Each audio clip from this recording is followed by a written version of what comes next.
Si la mer se déchaîne, si le vent souffle fort, si ta barque t'entraîne, n'aie pas peur de la mort. Si ta barque t'entraîne, n'aie pas peur de la mort. Il n'a pas dit que tu coulerais, il n'a pas dit que tu sombrerais, il a dit allons à l'autre bord, allons à l'autre bord.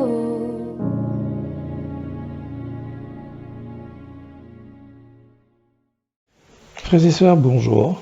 J'ai le plaisir de partager avec vous la parole de Dieu en ce deuxième dimanche après Pâques, et je me concentrerai essentiellement sur la péricope qui nous est proposée de l'Évangile, dans l'Évangile de Luc, au chapitre 24, à partir du verset 36 jusqu'au verset 48, que je vais vous lire tout de suite. Donc, peut-être un petit peu de mise en contexte. Ce texte intervient après la rencontre que nous avons lue dimanche dernier, la rencontre que nous appelons traditionnellement la rencontre sur la route d'Emmaüs. Alors ici, pendant que ceux qui étaient à Emmaüs retournent et parlent aux disciples, parce que le texte commence à partir du verset 36, ils parlaient, c'est-à-dire les disciples parlaient entre eux, quand Jésus lui-même se présenta au milieu d'eux et leur dit « Que la paix soit avec vous ». Saisis de frayeur et d'épouvante, ils croyaient voir un esprit. Mais Jésus leur dit « Pourquoi êtes-vous troublés et pourquoi de pareilles pensées surgissent-elles dans votre cœur? Regardez mes mains et mes pieds. C'est bien moi? Touchez-moi et regardez. Un esprit n'a ni chair ni os comme, vous le voyez bien, j'en ai. » En disant cela, il leur montra ses mains et ses pieds. Cependant, dans leur joie, les disciples ne croyaient pas encore et ils étaient dans l'étonnement. Alors il leur dit, « Avez-vous ici quelque chose à manger ?» Ils lui présentèrent un morceau de poisson grillé. Jésus en prit et mangea devant eux. Puis il leur dit, « C'est ce que je vous disais lorsque j'étais encore avec vous. Il fallait que s'accomplisse tout ce qui est écrit à mon sujet dans la loi de Moïse, dans les prophètes et dans les psaumes. » Alors, il leur ouvrit l'intelligence afin qu'ils comprennent les Écritures. Et il leur dit, « Ainsi il était écrit que le Messie souffrirait et qu'il ressusciterait le troisième jour, et que la repentance et le pardon des péchés seraient prêchés en son nom à toutes les nations, à commencer par Jérusalem. Vous êtes témoins de ces choses. Seigneur, ta parole est la vérité. Ouvre notre intelligence, ouvre nos cœurs à la recevoir, à la comprendre, et sanctifie-nous de ta vérité. Amen. Au moment où j'enregistre ce message pour la communauté, notre pays s'est réveillé ce matin avec un sentiment de frayeur et d'épouvante avec la nouvelle de ce bébé né décapité. Je ne vais pas épiloguer là-dessus, mais il semblerait qu'un sentiment de frayeur et d'épouvante est en train de nous gagner, de nous habiter par rapport à tout ce que nous voyons comme étant des insuffisances de nos services de santé. Nous avons été tous témoins de l'hécatombe qui s'est abattue sur la communauté de celles et ceux qui sont des patients dialysés. Nous avons écouté les témoignages les plus poignants, nous avons écouté le récit des tragédies et quelque part l'angoisse la plus terrible, l'angoisse, cette peur de la mort, aujourd'hui, en plus de cette angoisse qui vient avec la pandémie, ben, quelque part, elle est en train de se frayer un grand chemin au sein de notre nation. Certainement, il y a eu des dysfonctions quelque part, des non-respects de certaines règles, de certains protocoles, mais il ne m'appartient pas de pointer du doigt.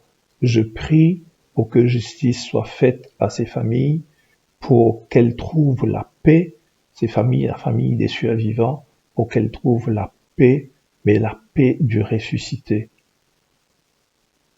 Cela dit, revenons au texte. Le texte nous parle aussi de frayeur et d'épouvante. Quelle était la frayeur et l'épouvante des disciples? Ben, pratiquement la même frayeur, la même épouvante que nous connaissons cette semaine, nous connaissons depuis un certain temps par rapport à la mort. Mais pour eux, ils étaient encore dans une compréhension assez limitée de ce qu'allait être le mystère à la fois de l'incarnation et de la résurrection. Nous ne pouvons pas parler de résurrection sans parler de l'incarnation. Quelques versets avant, dans le récit sur la route d'Emmaüs, il est question, Jésus va parler beaucoup plus à ses deux compagnons sur la route d'Emmaüs de sa mort. Mais ici, Jésus va nous parler de sa résurrection. Donc, d'abord, Jésus fait irruption, il se présenta au milieu des disciples et leur dit que la paix soit avec vous, alors saisis de frayeur et d'épouvante. Des frayeurs et d'épouvante parce que pour eux, ils croyaient qu'ils trouvaient un fantôme. Et là, Luc a toute une stratégie. Luc veut nous faire comprendre que non, la résurrection, elle est en chair et en os. L'évangile de Luc avait une portée assez stratégique, assez ciblée. Il visait surtout les communautés autour de la Grèce elle-même, et la croyance dominante à l'époque, et ceci est bien reflété dans l'œuvre de Platon, qui est un grand philosophe grec, que l'âme était prisonnière dans le corps. Or, dans la résurrection que Luc nous présente, il prend à contre-pied ce présupposé de la pensée grecque et de la croyance grecque pour bien montrer qu'il n'y a pas d'incarnation sans résurrection et pas de résurrection sans incarnation. Comment il va s'y prendre et comment va-t-il, quelque part, nous montrer que les disciples vont bouger, vont avoir, et ce que Jésus va leur dire à un certain moment, il a ouvert l'intelligence lorsqu'il va parler, quelque part, de sa résurrection. La stratégie de Luc, elle est très simple.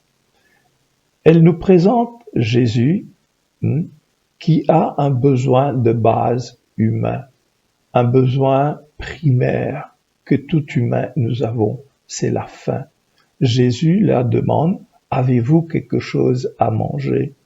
Un esprit, probablement, n'a pas besoin de manger, mais un corps humain, quelque part, a besoin de se nourrir. Et déjà, là, lorsque Jésus leur demande à manger, il leur offre du poisson, mais ils sont dans ce que, j'emprunte une expression à Shakespeare qui disait « doubtful joy ». Ils sont joyeux, ils sortent, vous voyez, ils sortent d'un extrême, mais ils ont du mal quelque part à aller vers l'autre extrême qui est la joie, la réjouissance totale. Ils sont dans une sorte de sentiment mélangé à la fois de joie et de doute. Le texte nous le dit clairement. Cependant, dans leur joie, ils ne croyaient pas encore et ils étaient dans l'étonnement. Très souvent, nous aussi, nous faisons des expériences comme cela. Nous pouvons comprendre. Il y a des choses qui arrivent, nous ne nous attendons pas à cela parce qu'elles nous prennent à contre-pied. Et lorsqu'elles nous prennent à contre-pied, nous sommes devant une nouvelle réalité. Et cette nouvelle réalité a du mal, quelque part, à s'incruster, à faire du sens pour nous, puisque nous ne pouvons pas sortir quelque part de notre compréhension qui a été figée à une nouvelle compréhension des choses. Et souvent, nous sommes retenus sur le plan émotionnel, dans nos peurs, dans nos frayeurs. Mais il faut que Jésus fasse quelque chose, et la chose que Jésus va faire, il va parler, il va se montrer à eux, non seulement un Jésus ressuscité en chair et en os, et d'ailleurs, il va les inviter, regardez-moi, hein, et regardez mes mains et mes pieds, c'est bien moi, touchez-moi et regardez, un esprit n'a ni chair ni os, vous le voyez bien, j'en ai. Alors, en disant cela, il leur montra ses mains et ses pieds, et, bien sûr, toujours dans leur joie de voir Jésus, toujours dans cette mouvance de doubtful joy. Mais qu'est-ce qui se passe là? Sommes-nous devant la réalité? Parce que la réalité, eux, ils sont dans le choc, ils sont quelque part dans le chagrin, ils sont, en écoutant peut-être les disciples qui étaient revenus sur la route d'Emmaüs, ils étaient dans une sorte de déni. Non, c'est pas vrai. Vous êtes en train de raconter du n'importe quoi. Mais voilà que lui, il fait irruption et il arrive là et il va se montrer à eux en chair et en os et leur prouver qu'il est réellement ce Jésus incarné parce que il va leur demander à manger. Cette stratégie de Luc, elle est très importante et elle prend à contre-pied beaucoup d'enseignements qui sont erronés par rapport à la résurrection. Lorsque nous récitons le credo, très souvent, nous disons « Nous croyons en la résurrection de la chair ». Et ce texte est là pour venir étayer cette thèse de la résurrection. Donc, Jésus opère non seulement une transformation chez ses disciples, parce qu'il a dit, parce que le texte, Luc nous dit très clairement, alors Jésus leur ouvrit l'intelligence pour qu'ils comprennent les Écritures. Souvent, nous pouvons lire les Écritures, mais sans vraiment comprendre l'intelligence des Écritures, parce que quelque part, nous sommes probablement dans des rationalités autres autour des sujets vitaux comme la vie et la mort. Nous restons quelque part dans la frayeur et dans l'épouvante, parce que notre foi, elle est fondée sur des choses qui ne tiennent pas la route dans la logique de l'incarnation et de la résurrection. Jésus, tout simplement, va redonner une direction à ses disciples. Jésus va leur dire, non seulement ce que je vous disais lorsque j'étais encore avec vous, il faut que ça accomplisse tout ce qui a été écrit à mon sujet dans la loi de Moïse, dans les prophètes et dans les psaumes. Alors, non seulement que ce moment-là, leur esprit s'ouvre, mais il va leur parler de sa souffrance, mais il va leur donner cette assurance de sa résurrection et les focaliser sur la nouvelle mission qui est prêcher la repentance et le pardon des péchés en son nom à toutes les nations, à commencer par Jérusalem. Frères et sœurs, le plus grand événement de l'histoire de l'humanité s'est joué là, devant cette tombe vide, devant ce tombeau vide. cette tombe ouverte, la résurrection. Le plus grand ennemi de l'homme, de l'humain, a été vaincu. Ô mort, où est ton aiguillon? Hein? La résurrection, elle est là, tout simplement pour nous faire comprendre que Dieu a un projet éternel pour chacun, chacune d'entre nous.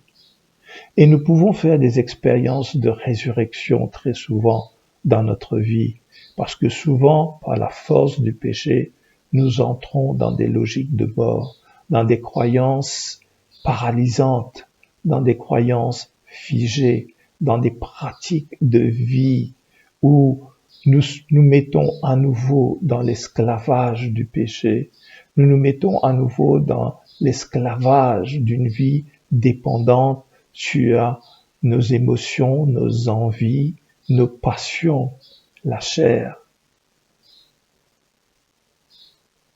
Souvent, lorsque nous écoutons le témoignage de ceux et de celles qui sortent d'un milieu où ils ont été emprisonnés dans le péché, dans l'adultère, lorsqu'ils ont été emprisonnés dans de la drogue, dans le mensonge, et lorsqu'ils rencontrent, et quand il y a chez eux cette repentance et ce pardon des péchés, ils font l'expérience de la résurrection.